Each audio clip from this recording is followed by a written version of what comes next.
First మనం Maharashtra special సదాప్ curry చేసుకుందాం. ఒక ప్యాన్లో ఆయిల్ వేసేసుకొని ఆయిల్ కాస్త వేడెక్కాక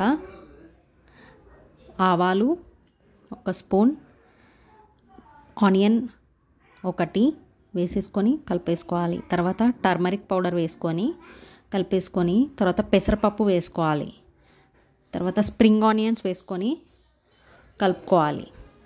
కొంచెం వేగిన తర్వాత కారం, ఉప్పు వేసుకొని కొంచెం సేపు కలుపుకోవాలి. తర్వాత కడిగేసుకున్న సదాప్ కూర వేసేసుకొని కలుపుకోవాలి.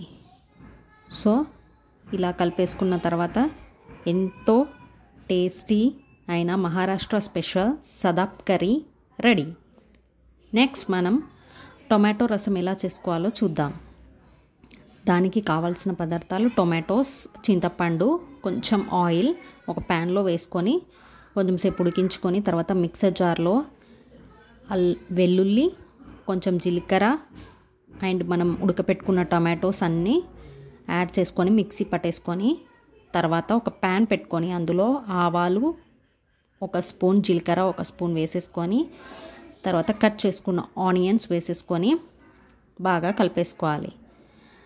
తర్వాత అందులో మేతి లీవ్స్ అంటే మెంతం కూర ఆకులు వేసుకొని తర్వాత కొద్దిగా పసుపు వేసేసుకొని కలుపుకొని మనం మిక్సీ పట్టుకున్న ప్యూరీ అంతా వేసేసుకోవాలి.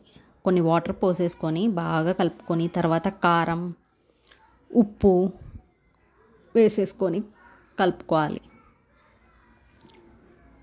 తర్వాత కొద్దిగా ఒక స్పూన్ మిరియాల పొడి వేసేసుకొని కలిపేసుకొని ఒకటి కొద్దిగా బెల్లం వేసేసుకొని కలుపుకొని లాస్ట్లో కొద్దిగా కొత్తిమీర యాడ్ చేసుకొని సర్వ్ చేసుకుంటే ఎంతో టేస్టీ అయిన హెల్దీ అయిన టొమాటో రసం మహారాష్ట్ర స్పెషల్తో రెడీ అయిపోతుంది.